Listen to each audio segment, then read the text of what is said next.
Bom dia, meus queridos irmãos, tudo bem?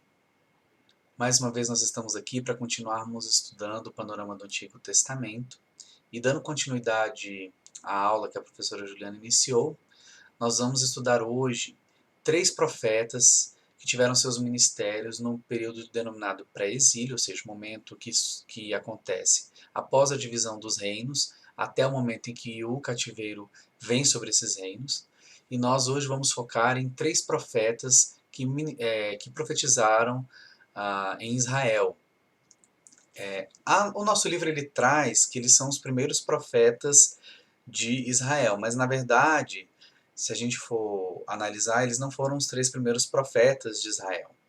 Né? Eles foram os primeiros profetas que tiveram livros registrados no cânon nas escrituras. O fato é que os profetas Elias e Eliseu, eles foram, digamos, podemos considerá-los como os primeiros profetas de Israel, mas o registro de suas profecias e de seus ministérios, eles estão contidos nos livros dos reis, tá certo? Então eles não têm um livro próprio, digamos assim. Então, só fazendo essa observação, que talvez o melhor nome para essa aula deveria ser os profetas pré-exílicos do Reino do Norte, os profetas pré-exílicos do Reino de Israel, para que a gente possa compreender. E é muito importante que a gente compreenda o contexto histórico, né, sobre o qual esses livros foram escritos, porque isso vai nos dar muitos detalhes para um estudo mais abrangente, mais completo desses livros. Eu tenho certeza que a sua visão ela vai se modificar após nós estudarmos a aula de hoje, porque mudou muitas coisas a respeito da minha própria visão. E é super enriquecedor a gente ver, a gente compreender esses detalhes, tá certo? Então, antes de nós começarmos propriamente dito, vamos orar ao Senhor pedindo para que Ele nos abençoe? Então, fechamos os nossos olhos e oremos ao Senhor. Senhor, nós te agradecemos por esse dia, te agradecemos, ó Deus, pelo teu cuidado, pelo teu amor, pelos teus livramentos, ó Deus, na vida do teu povo.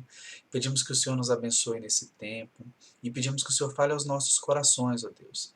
Assim como o Senhor falou ao seu povo, que possamos estar atentos à tua voz e que a mensagem, ó Pai, dos profetas, ela continue ecoando nos nossos corações e possamos assim, ó Deus, servir o Senhor melhor, estarmos próximos de ti. Muito obrigado por tudo e é no nome de Jesus que nós oramos e agradecemos. Amém.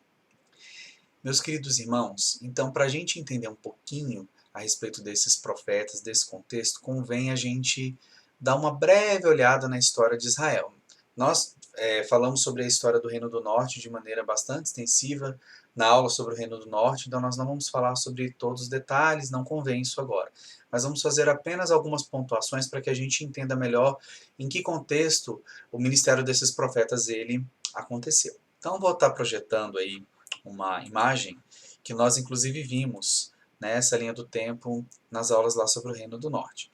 Então, como os irmãos podem bem observar aí, após a divisão do reino aconteceu no reinado do rei Roboão, filho do rei Salomão.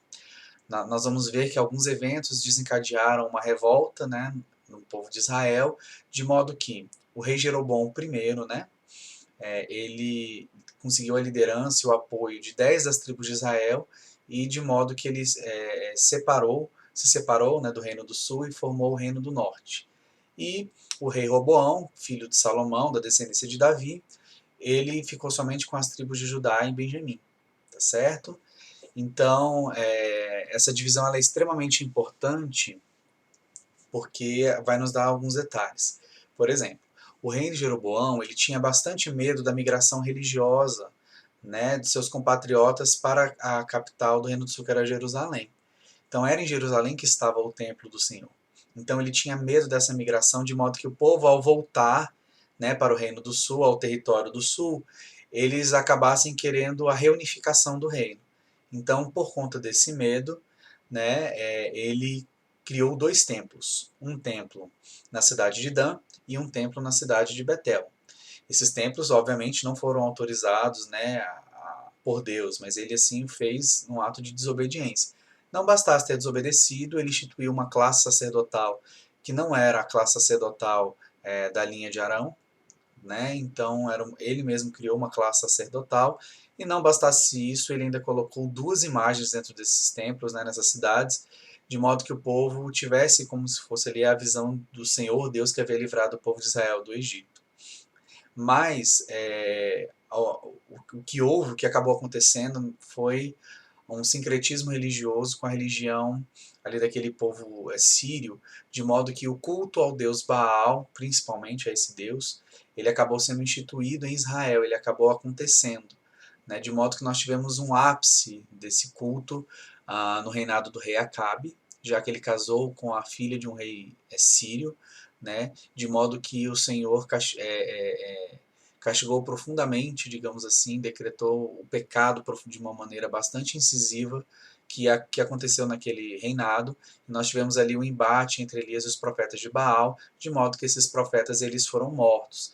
Mas o fato é que a religião de Baal ela nunca morreu realmente em Israel, né? E o fato é que isso acabou persistindo e mesmo muito tempo depois, né, do ministério de Elias e de Eliseu, esse pecado da idolatria ele acabou continuando bastante fixado, né, digamos assim, no reino do norte, no reino de Israel.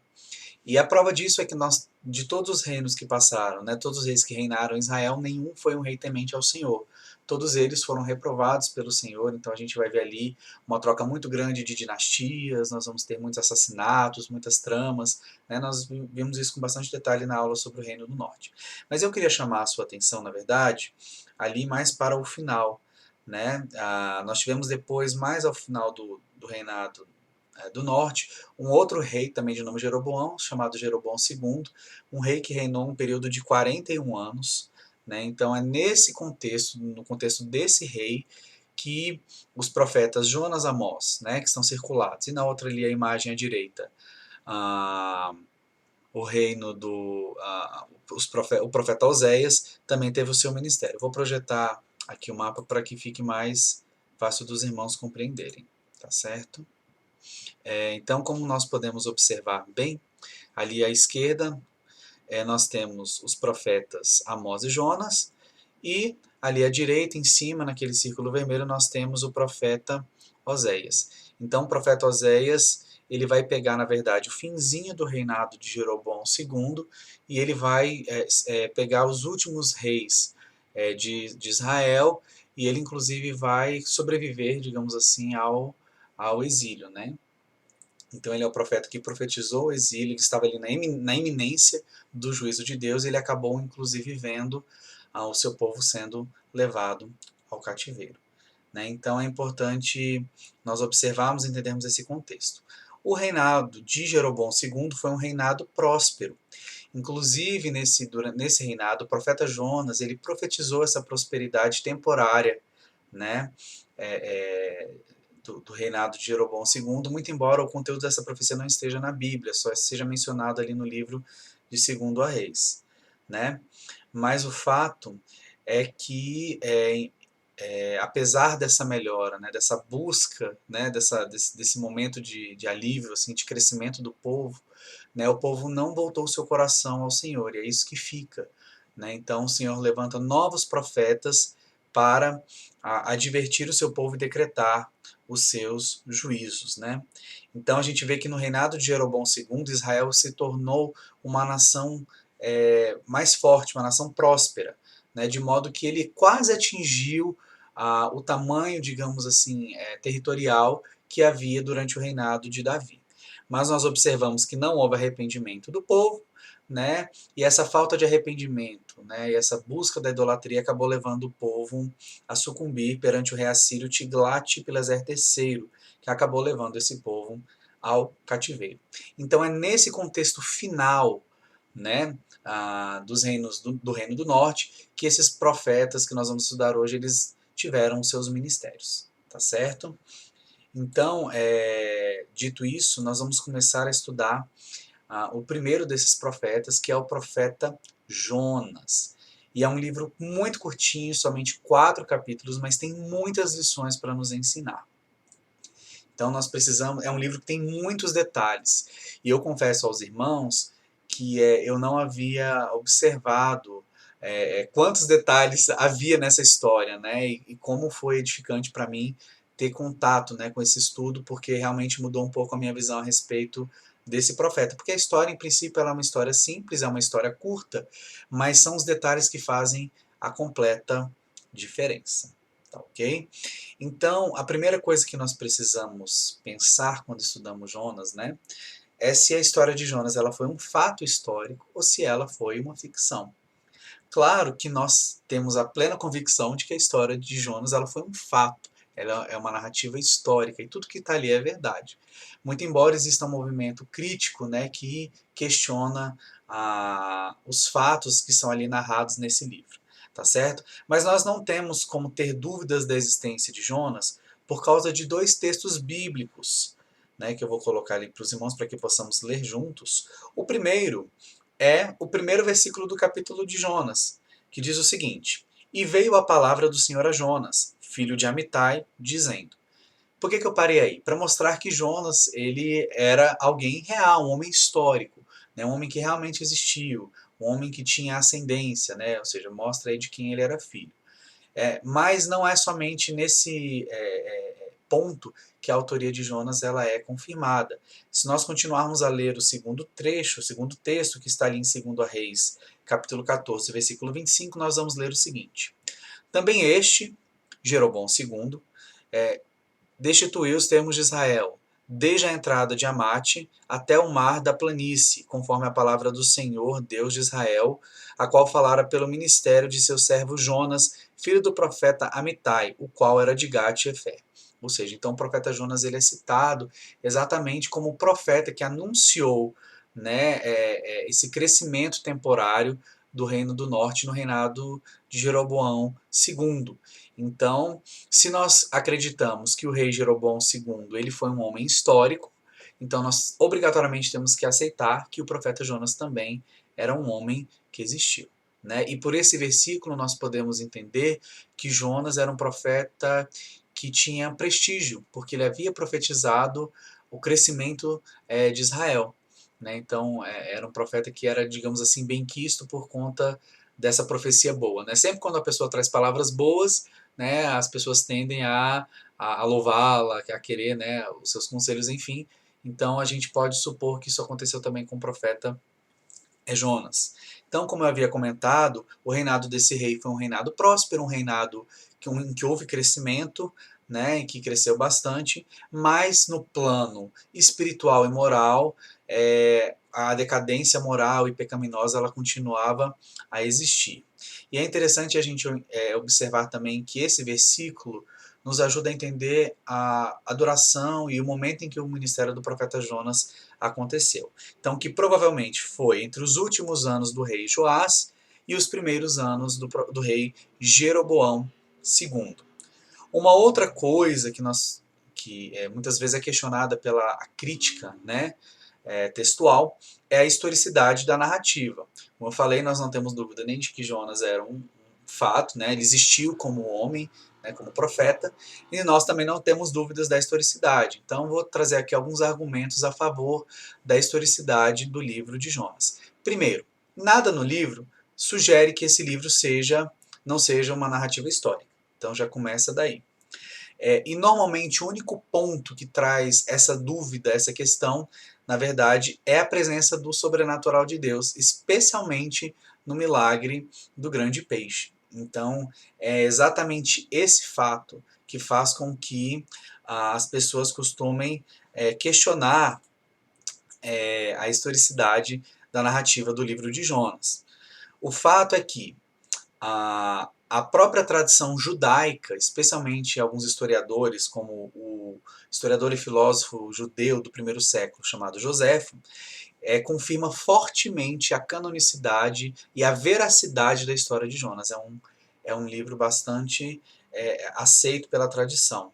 Um outro fato extremamente interessante é que a própria igreja primitiva, nos seus momentos de perseguição, nas catacumbas em Roma, ela utilizava um símbolo, né, como símbolo ali da ressurreição de Cristo. Os irmãos sabem que símbolo é esse? É um peixe. Então os primeiros cristãos eles usam o peixe como um símbolo da ressurreição de Cristo. Né? Então isso se vê pelas próprias palavras de Jesus, que nós vamos inclusive ler nesse momento, porque Jesus é quem confirma, na verdade, a historicidade, né, do livro do profeta Jonas.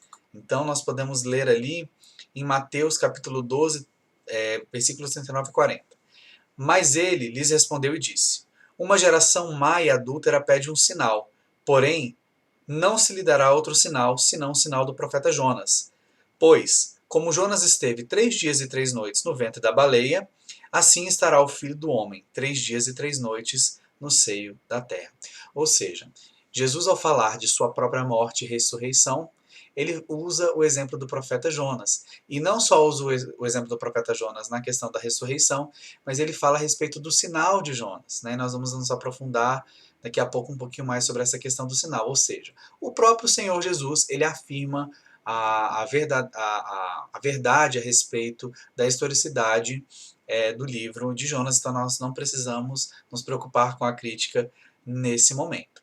E se nós falarmos um pouco a respeito, né, da questão do peixe, primeiro precisamos enfatizar um ponto, que o milagre, né, de Jonas sobreviver à tempestade dentro de um peixe, ele é muito menor do que o milagre moral da transformação do povo de Nínive. Então o povo de Nínive era um povo extremamente mau, extremamente idólatra, um povo que torturava aqueles povos que subjugavam. Então a gente observa que era um povo de coração duro. E mesmo assim Deus mostra um milagre grandioso de arrependimento sobre aquela nação. Então o milagre da salvação, o milagre do arrependimento, o milagre moral é muito maior, na verdade, do que o milagre de Jonas ter sobrevivido dentro do peixe. E primeiro nós temos que ter em mente que Deus ele é capaz de fazer esse milagre. Então, seja um animal, um ser criado para aquele momento, ou seja um ser que já existia, né, nas profundezas marinhas e que aqui naquele momento foi utilizado, o fato é que Deus de alguma forma preparou esse contexto, essa situação, de modo que o profeta tenha sobrevivido à tempestade, né? Temos que ter em mente também que a palavra grega que fala sobre a palavra que fala peixe no original, perdão, não é grego hebraico, né? Ela significa monstro marinho. Ou seja, embora nas traduções muitas vezes nós encontramos a palavra, o animal baleia, na verdade nós percebemos que poderia ser um outro animal marinho, né? Então nós não sabemos que animal era esse, né? E nós temos que entender que embora as pessoas critiquem esse animal, nós não conhecemos todas as espécies de animais que existem no mundo. Nem terrestres, nem aves, né, nem micro-organismos, né? Inclusive estamos sendo surpreendidos agora por um micro-organismo até então desconhecido. Quem dirá as criaturas submarinhas que habitam nas profundezas do mar, nós não conhecemos. Né? Então, não podemos afirmar que conhecemos todos os animais e que isso não poderia acontecer, certo? Então, não necessariamente esse animal é uma baleia. Então, muitos críticos desse livro, eles afirmam que é impossível que alguma espécie de peixe tenha condições de realizar tal proeza. Mas eu queria trazer para os irmãos um relato de 1891. Nós vamos ler esse relato juntos, né? Ele está disponível na internet, a respeito de uma situação que aconteceu que pode nos mostrar que essa situação ela não é impossível como nós pensamos, tá certo? Então, vamos ler? Vou projetar para que possamos ler juntos.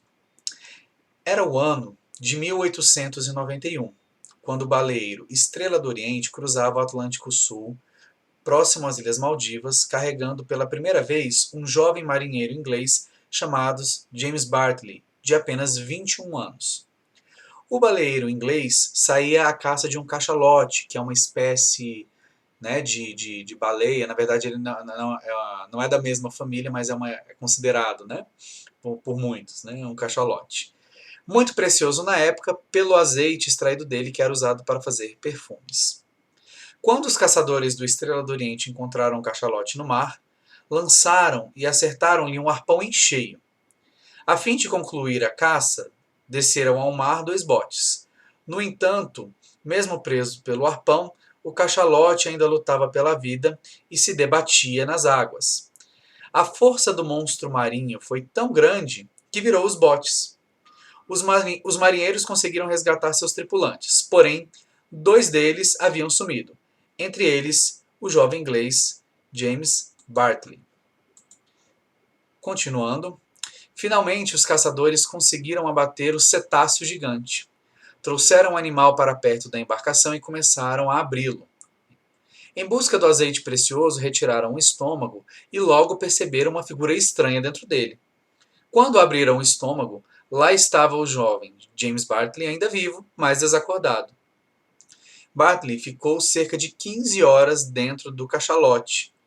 Para o acordarem, jogaram água nele, mas tiveram de mantê-lo preso em uma cabine e atado à cama por algumas semanas, pois ele havia perdido momentaneamente o juízo. Ele se debatia enlouquecidamente. O marinheiro inglês sofreu danos. Dizem que o encontrara com a pele pálida devido ao suco gástrico do cetáceo. Ele também tinha perdido todos os pelos do corpo e permaneceu cego pelo resto da sua vida. James Bartley relatou que, após ser engolido, se lembra apenas de deslizar por um canal branco e viscoso, sentir muito calor e rapidamente desmaiar devido ao odor quente e fétido do estômago do animal. Então, meus irmãos, na verdade, esse relato não quer dizer que foi um cachalote, né? Que foi o peixe que engoliu Jonas, né? Mas para mostrar que existe sim a possibilidade de um ser marinho engolir um homem, né? E esse homem sobreviver.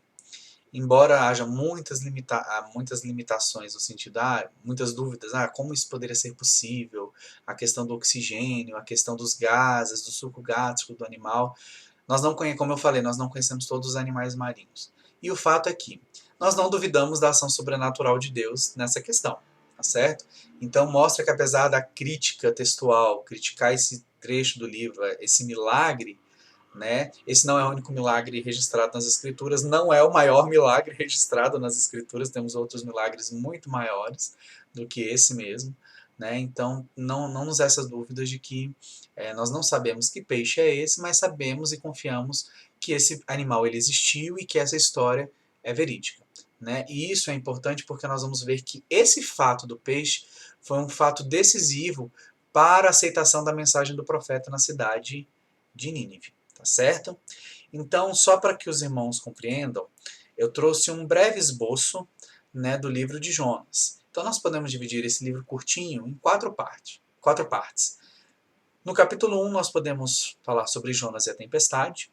No capítulo 2, Jonas e o peixe. O 3, Jonas e a cidade de Nínive.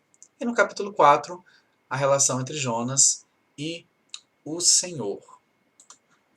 Bem, convém a gente perguntar e nos questionarmos exatamente por que Jonas fugiu do Senhor.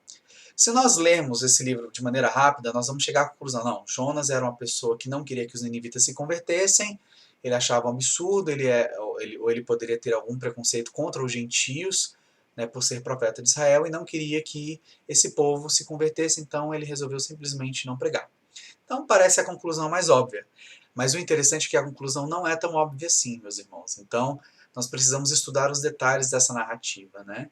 E os detalhes acerca da vida de Jonas, para que nós possamos compreender realmente a motivação, né, que levou esse profeta a fugir da pregação em Nínive, né? Então, o chamado dele era inegável, né? A sua convicção a respeito do seu chamado e da mensagem, da clareza da mensagem de Deus era algo bastante claro na mente do profeta, mas ainda assim ele fugiu e nós vamos compreender agora o porquê. Né? Então muitos vão falar que ele era um judeu de mentalidade pequena, que tinha preconceito contra os gentios, mas isso não é plenamente verdade, tá certo? Alguns vão afirmar que ele não fez porque ele tinha medo de ir a Nínive dada a crueldade dos assírios. Mas medo não era o problema do profeta Jonas. Sabe por quê? Porque no meio da crise, da tempestade, o que ele fez? Ele reconheceu que ele estava errado, que o castigo havia vindo por causa dele, e ele entregou a sua própria vida para ser lançado ao mar. Ou seja, Jonas ele não era um homem medroso. Então o problema de Jonas não era o medo de Nínive, até porque ele era profeta de Deus. Então ele já com certeza já havia anunciado outras coisas, talvez outros juízos que não estão registrados, né, que poderiam até mesmo colocar a sua vida em risco. E muitos profetas tiveram suas vidas, inclusive, ceifadas por conta do seu próprio ministério. Né? Então, o fato é que Jonas não tinha medo de Nínive e dos assírios. Algumas outras pessoas vão afirmar que Jonas era preconceituoso em relação aos gentios. Mas se nós continuarmos no exemplo dos marinheiros, nós vamos observar o seguinte, que esses marinheiros eles não eram judeus. Esses marinheiros não adoravam a Deus, eles adoravam a deuses estranhos, tanto que eles tentaram lançar sortes, e o texto deixa isso bastante claro. E Jonas ele agiu de maneira misericordiosa, dando a sua própria vida em favor daqueles homens. Ou seja, se ele fosse um judeu que fosse preconceituoso, ele não teria entregado sua própria vida, teria talvez deixado todo mundo cair ao mar. Mas o que, que ele fez? Ele voluntariamente, né, falou para que fosse jogado ao mar, certo? Mesmo os marinheiros tentando lançar sortes, tentando fazer de tudo para não lançá-lo ao mar, ainda assim ele insistiu, a sorte caiu sobre ele, e o fato é que Jonas não era um homem que tinha exatamente um preconceito em relação aos gentios.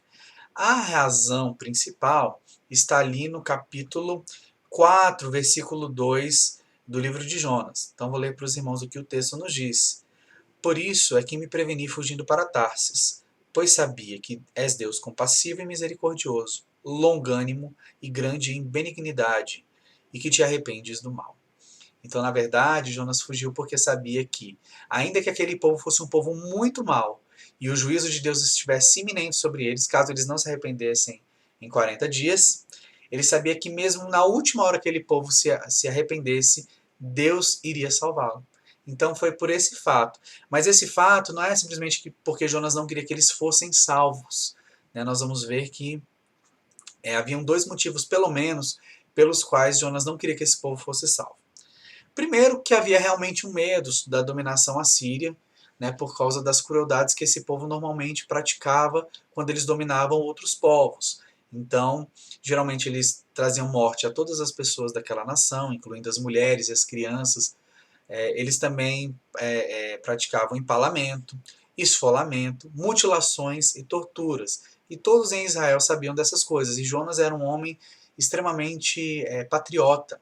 Então ele não queria que o seu povo sofresse esse tipo de dominação. Sabia que o seu povo acabaria sofrendo um duro castigo. Então esse foi primeira questão, o primeiro ponto. O segundo ponto é que a Assíria já havia sido decretada como um império que subjugaria a Israel.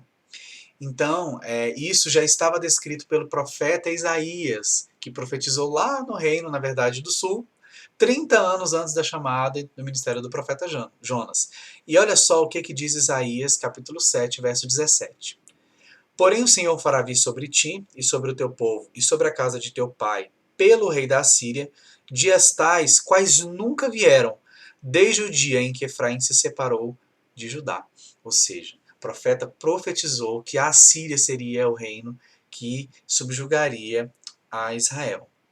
E aí, quando Jonas ele recebe da parte de Deus a notícia de que Nínive poderia ser destruída dentro de 40 dias, caso não se arrependesse, essa notícia, isso poderia destruir a sua terra natal, né, caso a profecia se cumprisse, essa notícia pareceu muito boa ao profeta. Então, por conta do seu próprio amor a Israel, ele estava disposto a sacrificar o seu ministério profético e receber assim o castigo divino, desde que isso servisse para livrar o seu povo. A ideia, meus irmãos, era o seguinte: a Síria estava profetizada para destruir Israel. Logo, se a Síria fosse destruída, o seu povo não sofreria o juízo. Isso na cabeça do profeta, né? Ele havia esquecido da soberania de Deus, mas isso pareceu ao profeta algo razoável. Então o que ele pensou? Eu sacrifico a minha vida, o meu ministério profético, e recebo todo o castigo de Deus por conta dessa minha decisão, mas eu salvo os meus compatriotas. Era isso que o profeta estava pensando. E se nós formos olhar do ponto de vista humano, esse é um motivo, inclusive, muito justo. Você se sacrificar, digamos assim, por outras pessoas, ou talvez por um povo inteiro. Mas é errado, porque nós sabemos que ele teve que desobedecer a Deus tomando essa decisão de fuga. Né? Mas o que nós observamos é que em todo esse momento a soberania de Deus ela age de modo que o profeta não consegue fugir, digamos assim, ao seu chamado, ao seu destino. O fato é que Deus ele intervém na história, na própria decisão do profeta, de modo que a sua vontade ela acaba acontecendo, até porque mesmo o próprio Senhor é responsável pelo cumprimento das suas profecias. Então, resumindo, o motivo pelo qual o profeta não queria, né, pregar a Nínive não era medo, não era preconceito contra os próprios ninivitas, mas ele queria livrar, digamos assim, o seu povo do cativeiro, né, que havia sido profetizado pelo profeta Isaías. Então isso muda um pouco o olhar que nós temos sobre esse profeta. Isso mudou o meu olhar que eu tinha a respeito desse profeta. Então, na verdade, ele não era um homem covarde. Na verdade, ele era um homem patriota. Ele era um homem que estava interessado no bem do seu povo. Tá certo? Seguindo um pouquinho mais, né, nós podemos falar sobre a tempestade. O texto bíblico deixa claro que a tempestade ela veio por causa de Jonas. Tá certo? E aí lá no versículo 3 do primeiro capítulo, a Bíblia nos diz: Porém Jonas se levantou para fugir da presença do Senhor para Tarsis, e descendo a Jope, achou um navio que ia para Tarsis. Pagou, pois, a sua passagem, e desceu para dentro dele para ir com eles para Tarsis, para longe da presença do Senhor.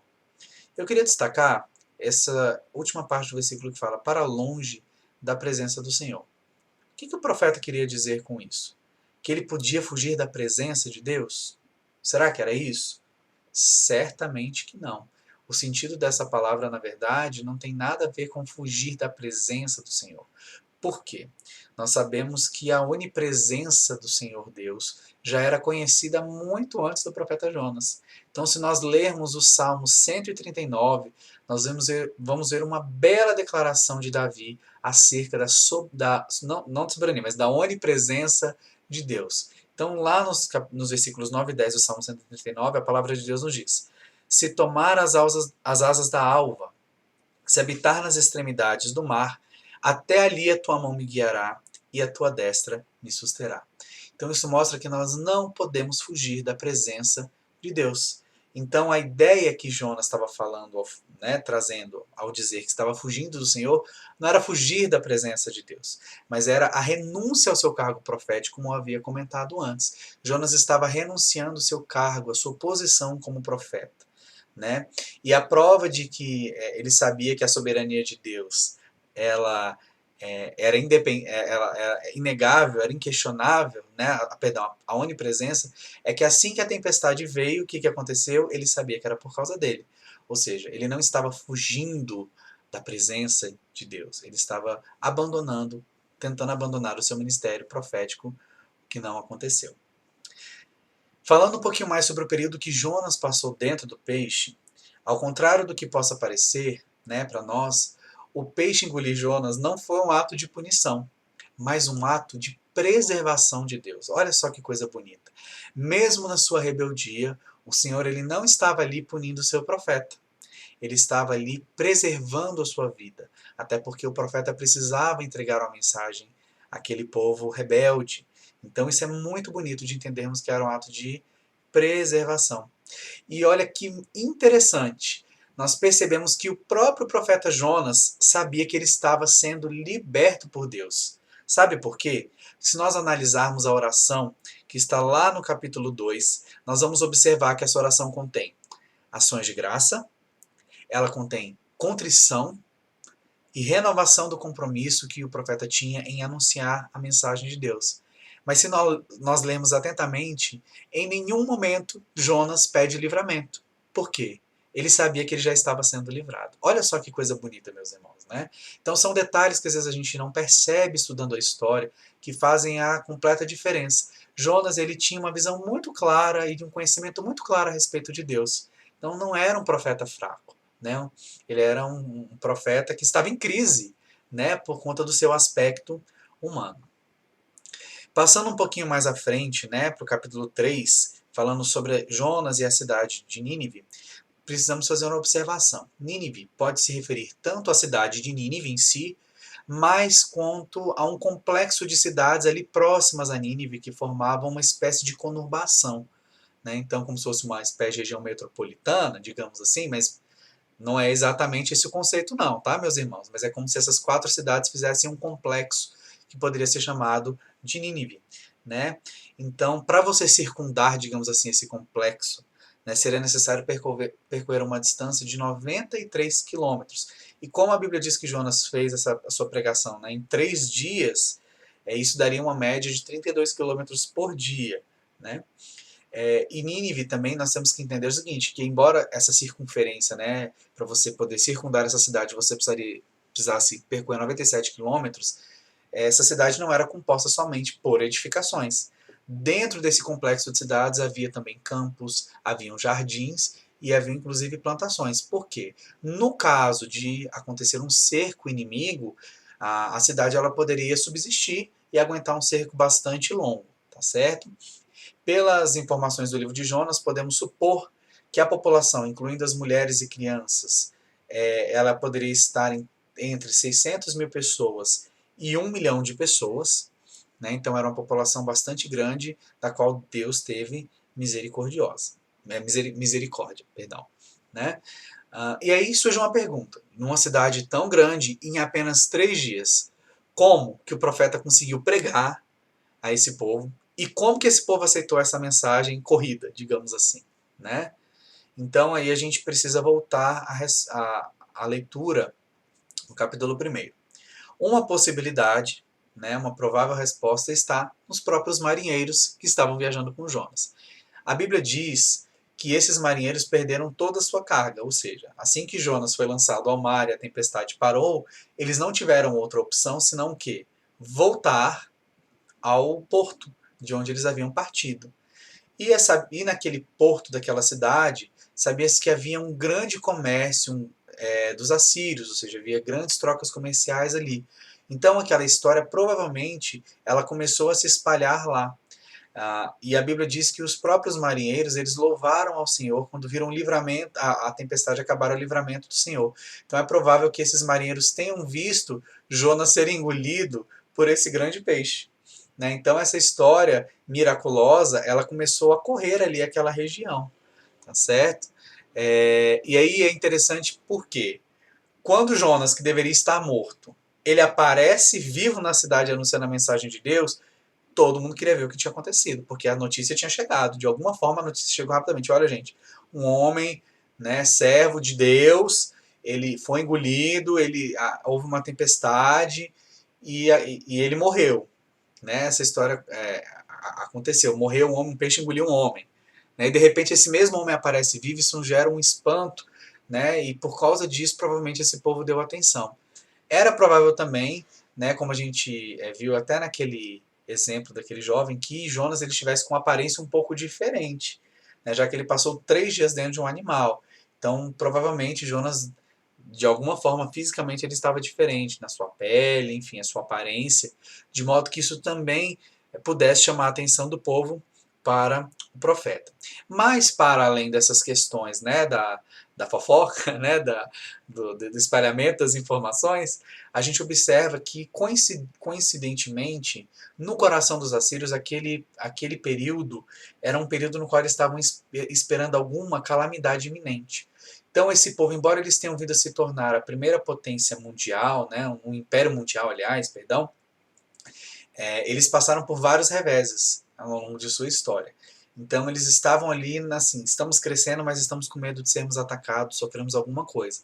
Então quando aparece um profeta, né, que veio de maneira sobrenatural, trazendo uma mensagem de condenação, então aquele povo acordou, e era isso que nós estávamos esperando.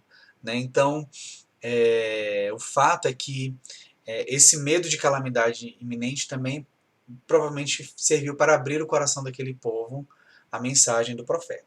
Né? E a gente sabe que realmente todos esses fatores, né, junto com o poder e a grandeza de Deus, o que é inegável, né, a ação de Deus, porque a própria palavra de Deus nos diz que é o Senhor que age no coração do homem, né, mas esses fatos, todos eles, digamos assim, contribuem para a recepção dessa mensagem. A gente observa que o povo ali se arrependeu. Os nobres e o próprio rei, né, provavelmente publicou uma ordem real proclamando um jejum pelo pecado daquele povo. E aquele povo então foi perdoado, tá certo? E aí nós vamos então para a última parte, né, desse livro, o último capítulo, que é um livro tão rico, né, que fala a respeito de Jonas e o Senhor, ou seja, a relação entre Jonas e Deus, os diálogos entre Jonas e Deus. Então a gente observa que Jonas, ao ver o arrependimento dos ninivitas, ele ficou desolado, ele ficou enfurecido, porque ele sabia o que aconteceria em pouco tempo com Israel. Né? Então Jonas, então, ao contemplar isso, ele fica extremamente irritado, extremamente triste. E ele pede para que Deus tire a sua própria vida. E aí Deus ele vai trazer algumas lições para a vida de Jonas. Então, primeiro, é que Jonas faz com que ele vai usar para isso, né, uma planta, um verme e um vento. Então, primeiro, Deus, durante a noite, faz com que uma planta cresça sobre a cabeça, uma aboboreira, cresça sobre a cabeça de Jonas, né? E isso mostra que Deus, ele é misericordioso não foi misericordioso somente com os ninivitas, mas com o profeta revoltado, ele também foi misericordioso novamente. Então, Deus ali trouxe conforto, consolo, aquilo ali era um significado, um símbolo do conforto da presença de Deus na vida daquele profeta, mesmo que ele estivesse bastante irritado e mesmo que ele queria que Deus tirasse a sua própria vida, né? Então, Deus manda a planta, entretanto, né, ele manda um verme à noite para comer aquela planta, né? Então, quando Jonas acorda no outro dia, ele vê aquela planta, ele fica indignado, nossa, mas a vida dessa planta. E para melhorar o humor de Jonas, o que Deus faz? Manda um vento oriental. E esse vento, na verdade, provavelmente não deveria ser uma brisa, né, confortante num dia de verão que nos refresca, mas provavelmente deveria ser um vento, né, proveniente do deserto, que era um vento sufocante, quente. Ou seja, Deus ele eliminou a sombra e ainda mandou calor para o profeta Jonas para deixá-lo, para provocá-lo, digamos assim, ainda mais. E isso acende novamente a ira de Jonas. E aí Deus ele dá a lição maior desse livro, né, que é a lição acerca do seu amor e do seu modo de agir. Então vamos ler o que os últimos 2 versículos do capítulo 4 nos diz. E disse o Senhor: Tiveste tu compaixão da aboboreira, na qual não trabalhaste, nem a fizeste crescer, que numa noite nasceu e numa noite pereceu. E não hei de eu ter compaixão da grande cidade de Nínive, em que estão mais de 120 mil homens que não sabem discernir entre a sua mão direita e a sua mão esquerda, e também muitos animais. O que Deus está mostrando aqui, na verdade, é que Jonas, como Jonas tinha misericórdia de uma planta e não tinha misericórdia de uma cidade inteira. Então, o fato é que a lição que o Senhor quer nos ensinar é que o favor de Deus para com Israel não significava que ele tinha menos amor pelos outros povos, né? Então, a bênção de Deus sobre Israel não significava falta de amor sobre os outros povos. Até porque nós vemos na palavra de Deus que o Senhor deseja que todos o conheçam e se arrependam. A gente vê isso lá em 1 Timóteo, capítulo 2, versículo 4, e também na segunda carta de Pedro, capítulo 3, versículo 9. Deus não quer que ninguém pereça. Então Deus é um Deus amoroso, um Deus misericordioso. E a gente aprende também que a eleição divina ela não é arbitrária. O chamado de Deus para o seu povo ele não é arbitrário, ele tem um propósito. E Israel havia sido escolhido com um propósito muito claro, que era o de trazer a bênção para todos os povos. Ou seja, através de Israel, essa bênção deveria atingir outras nações. E era o que estava acontecendo naquele período? Não. Israel não estava sendo bênção nem para si próprio, né? Quem dirá para outros povos? Então, nesse episódio, Deus mostra que ele derrama a misericórdia e graça sobre quem ele quiser, né? Então, é uma lição bastante poderosa, né, que nós podemos aprender a partir da história desse profeta, tá ok? Então, vamos continuar o nosso estudo com o profeta Amós, certo? Então, o profeta Amós era um profeta um pouco diferente do profeta Jonas. O profeta Jonas era um profeta de carreira, digamos assim, né?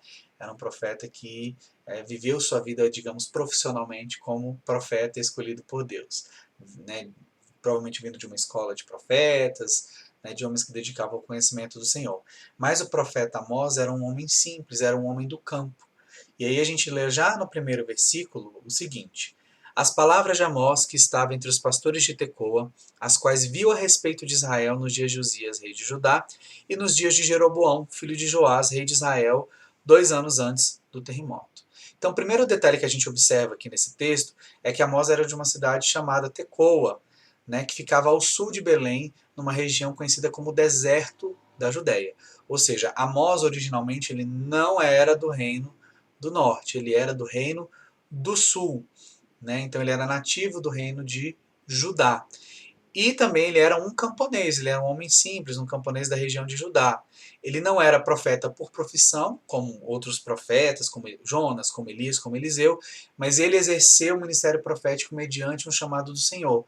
Então ele seria hoje o que nós poderíamos chamar de um homem leigo, né? Então ele foi um leigo que foi chamado por Deus para pregar a sua mensagem num reino distante do qual residia.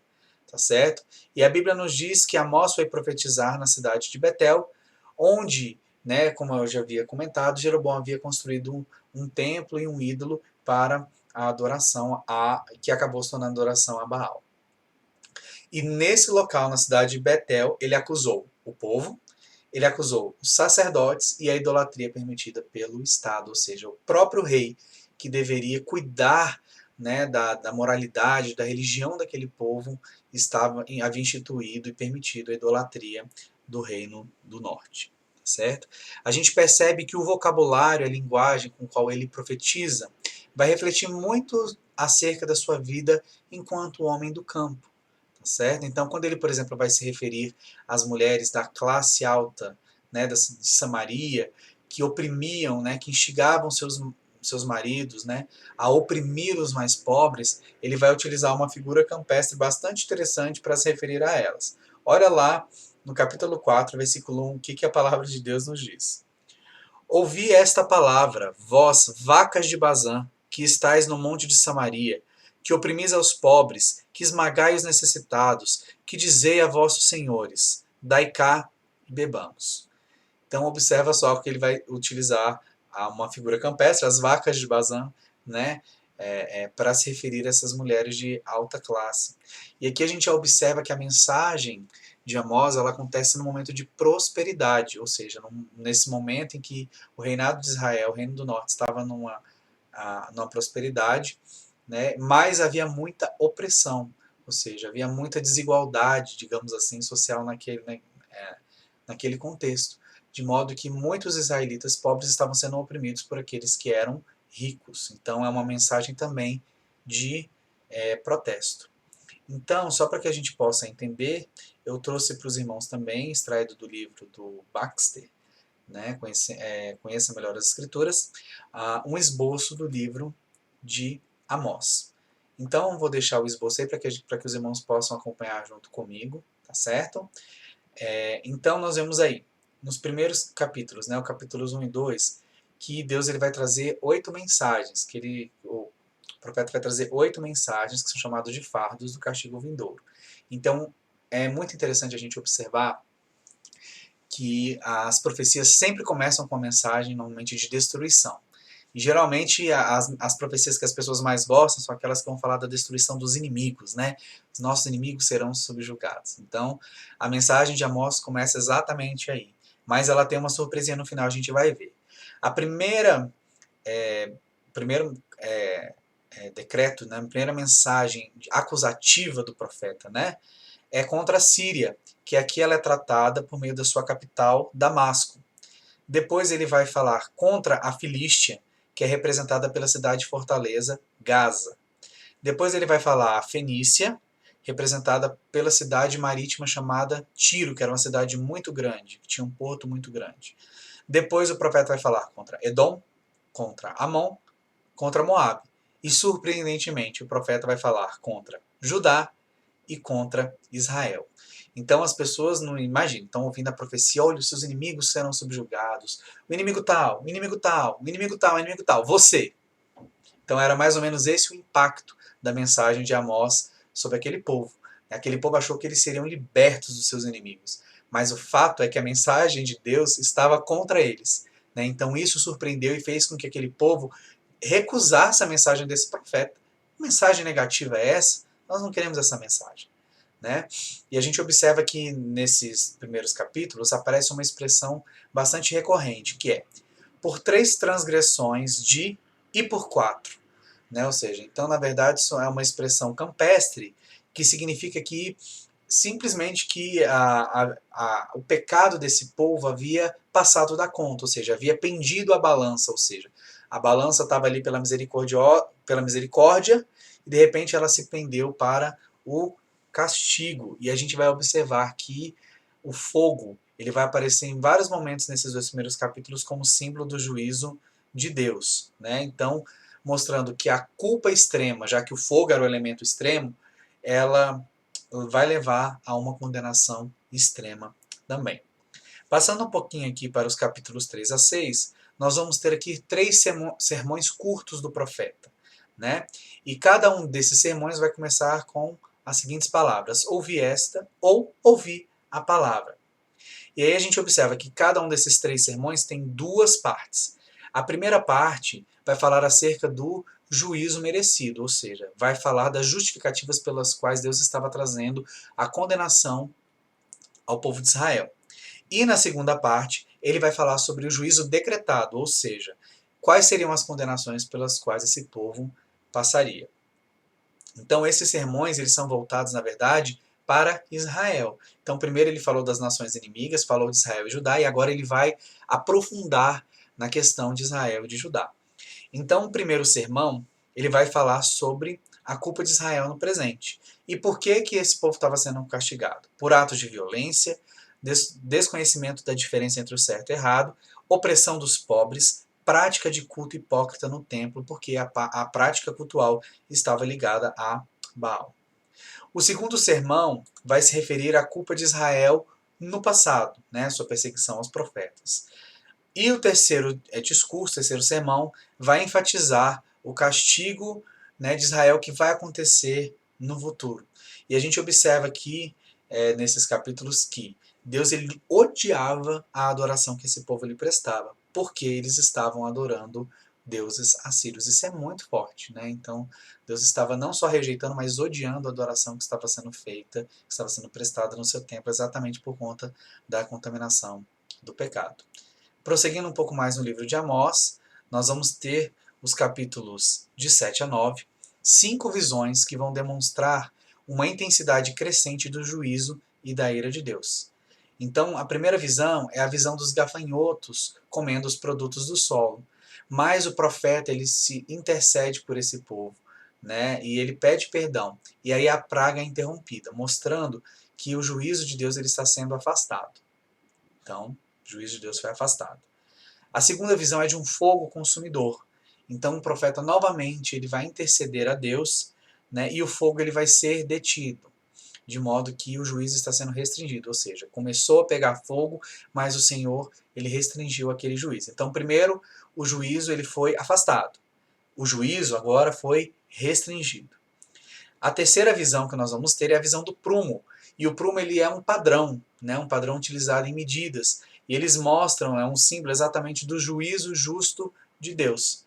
A partir desse ponto não há mais intercessão do profeta Amós e Deus ele começa a trazer o seu juízo, ou seja, o prumo significa o juízo que está sendo determinado, ou seja, Deus pesou e achou esse povo em condenação. Então já não há o que fazer, o juízo está determinado. A quarta visão são os frutos de verão. E os frutos de verão ele mostram que esses frutos rapidamente eles se apodrecem. Né? Então os frutos de verão são frutos que estão ali próprios para consumo, mas que por pouco podem acabar se apodrecendo. Né? Então eles podem se estragar logo. Isso mostra o seguinte, o juízo iminente da parte de Deus, ou seja, o juízo não estava longe, o juízo ele estava próximo de acontecer. E por fim, nós vamos ter a quinta visão, que é a mais surpreendente, que mostra o Senhor em pé junto ao altar, né, o falso altar na cidade de Betel. E aqui nós não temos a simbologia, ou seja, é o próprio Deus que vai trazer o juízo, porque é o Senhor que vai executar o juízo contra Israel. Tá certo? Então, nós vemos que a profecia está ganhando essa intensidade, esse corpo profético, de modo que a condenação ela não só é iminente, mas como ela vai acontecer.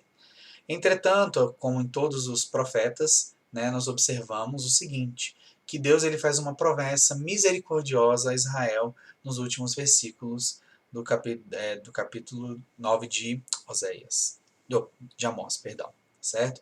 Então, mesmo vindo um castigo certo, o Senhor, por sua promessa, ele irá restaurar a Israel.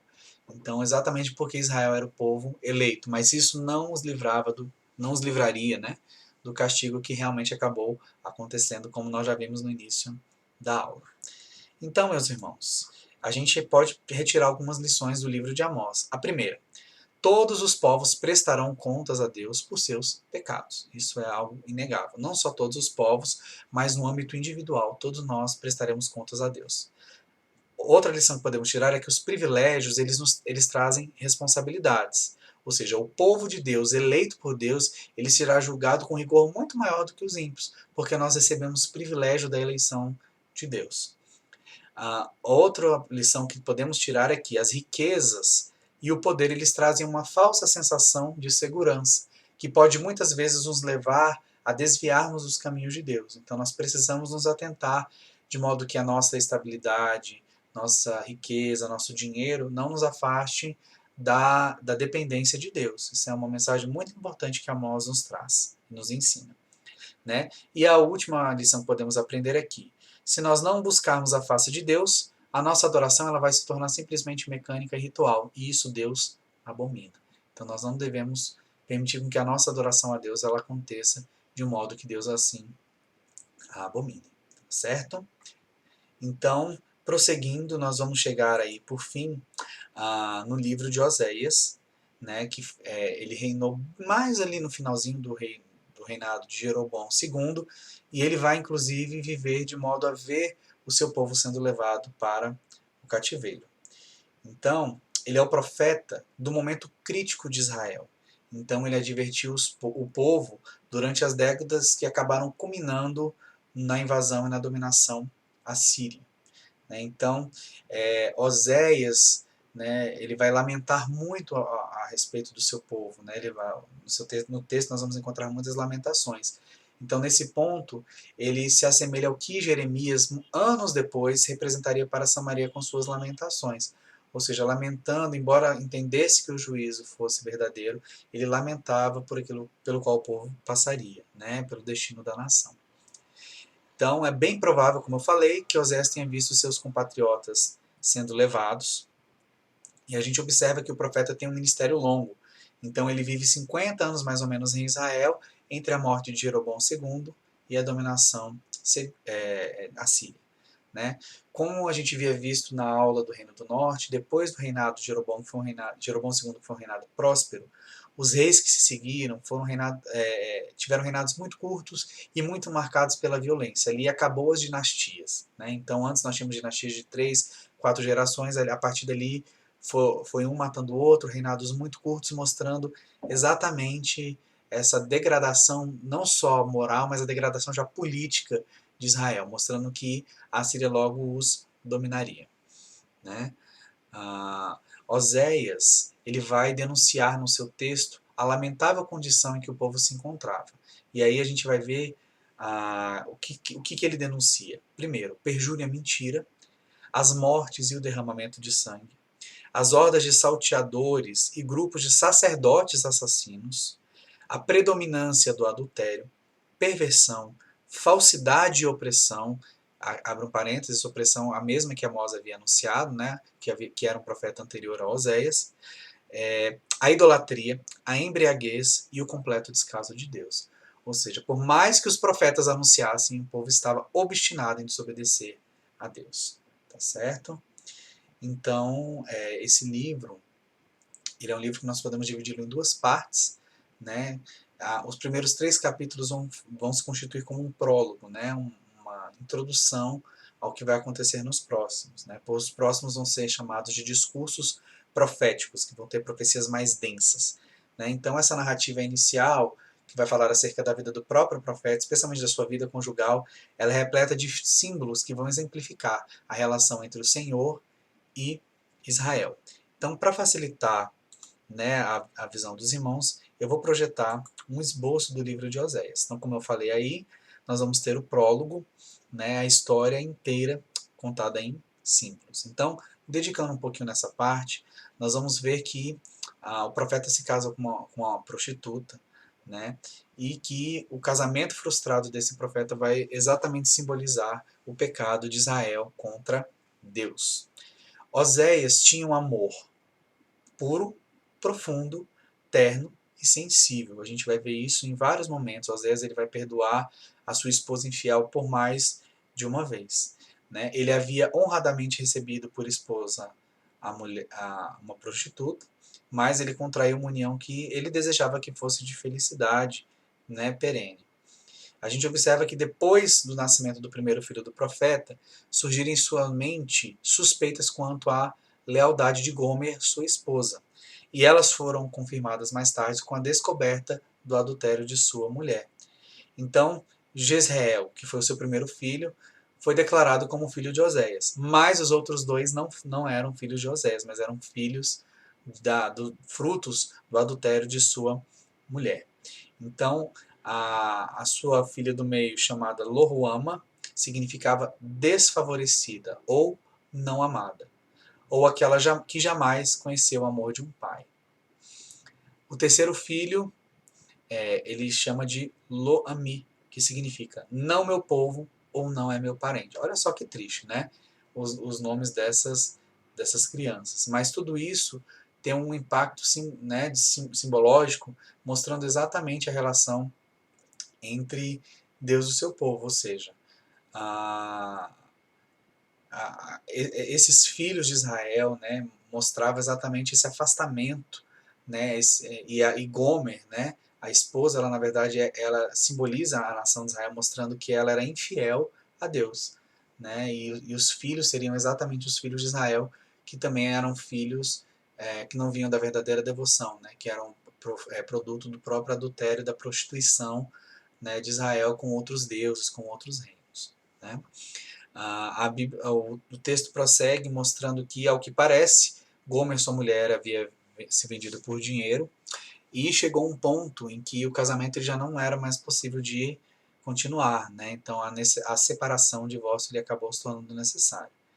Então Gomer, ela se vende por dinheiro, cai na escravidão e por último na prostituição. De modo que ainda assim, mesmo não tendo sido o casamento restabelecido, o profeta Oséias, ele foi compassivo e traz a remissão. Ela havia se vendido à escravidão, mas o profeta vai lá e traz e a reme, né? E aí é interessante que isso mostra exatamente o que acontece com Israel, né? Embora Israel tenha se desviado, se afastado de Deus, ainda assim, Deus, digamos assim, como Deus traído pelo seu povo, ele vai lá e vai remir a esse povo, certo? Então, Oséias pode ser considerado como profeta do amor ultrajado, mas perseverante. Eis o amor longânimo e benigno, o amor que nunca nos deixa ir e jamais nos abandona. Eis o amor que muitas águas não podem apagar. E esse amor é o amor de Deus pelo seu povo. Né? Um amor que não esmorece, né? Um amor que se entristece, né, pela queda, se entristece pela fraqueza, pela prostituição, pelos desvios. Um amor que não deixa de trazer a sua condenação, o seu justo juízo, mas um amor que se compadece e que está sempre disposto a perdoar. A gente observa que Deus ele mantém 4 relações principais com a sua criação, né, especialmente a humanidade. Primeiro, como Criador. Segundo, Rei. Terceiro, ele é o juiz. E por último, é o Pai. E a paternidade é considerada a condição suprema, no sentido de que Deus nos criou para termos comunhão com Ele. E é isso que Ele deseja fazer com todos. Então isso significa que, embora o pecado do homem ele venha ferir o coração de Deus, o pecado, né, ele não é suficiente para, como vamos dizer, ele não apaga o amor de Deus, no sentido de que se nós nos arrependemos e buscamos a Deus, ele nos perdoa. Né? E o pecado, ele quebra não somente a lei divina, mas ele também fere profundamente o coração de Deus. E é isso que esses 3 primeiros capítulos nos trazem. Né? Essa ilustração do casamento falido, que muitas vezes a gente não presta tanta atenção, a gente questiona, mas ele casou com uma prostituta, sabendo que ela era uma prostituta, então quando a gente observa a simbologia, e a gente observa a relação de Israel e o contexto que Israel estava, a gente percebe que isso faz total e completo sentido. Tá certo? Então, continuando aí, no esboço, nos capítulos 4 e 7 nós vamos ter discursos do profeta que vão trazer, também como em Amós, uma progressividade da acusação de Deus. Então, nós vamos ter 5 aí, discursos. O primeiro é para toda a nação. O segundo discurso é condenação para os sacerdotes. O terceiro, uma advertência para Judá. Olha, cuidado com o que vocês andam fazendo. Porque, abre um parêntese, né, sabemos que Judá só vai ser condenado ao cativeiro 150 anos depois. Então Judá foi acabou sendo poupada, né? Nós vamos ter também acusações aos sacerdotes, ao povo e aos príncipes. E por último, nós vamos ter o juízo inevitável a Israel, confirmando ali a profecia de Amós, né? E aí a gente vê, além disso, né, como podemos observar no esboço, a volta fictícia de Israel e a cura impossibilitada. O que significa isso? O conhecimento de Deus, né, o Oséias vai falar bastante sobre isso, ele fora destruído na terra. E esse desconhecimento de Deus, né, era a raiz de toda sorte de mal. O Senhor, ele planejava castigá-los e afastar-se deles. E aí o que acontece? Nesse momento de anúncio, Israel volta e tenta conhecer superficialmente a Deus, né, tomando por certo que depois de alguns dias haveria um reavivamento. Então isso simbolizava inclusive o tempo do reinado de Jeroboão II, que foi um reinado de prosperidade. Mas a volta, na verdade, ela é simplesmente ritualista, ou seja, ela não tem arrependimento de verdade. E aí a gente observa que lá no capítulo 6, versículo 6, um texto que fala muito a respeito disso, que nos diz o seguinte: pois misericórdia quero, e não sacrifício, e o conhecimento de Deus mais do que holocaustos. Ou seja, Deus ele não está interessado simplesmente no culto, ele está interessado no coração, ele está interessado na devoção dos seus filhos, e não simplesmente na observação das leis, das regras e dos sacrifícios, né? E a gente observa que mesmo o Senhor desejando poupar e restaurar Israel, a perversidade de Deus, a perversidade do povo impede que Deus faça isso naquele momento. E a conclusão é que o pecado de Israel chegou a tal ponto que se tornou insuportável para Deus. Continuando aí nos capítulos de 8 a 10, nós vemos que primeiro foi exposto o pecado de Israel. E nesses capítulos agora nós vamos ter o anúncio, os pronunciamentos dos juízos de Deus. E aí esses anúncios eles vão constituir como um contínuo de flagelo de maldição. E aí a gente vê lá no capítulo 9, versículo 7 a 9, o seguinte texto: chegaram os dias do castigo, chegaram os dias de retribuição. Israel saberá. O Senhor se lembrará das suas injustiças e castigará o pecado deles. Ou seja, então primeiro mostra o pecado de Israel, agora mostra que o castigo vai chegar, né? Isso é algo certo.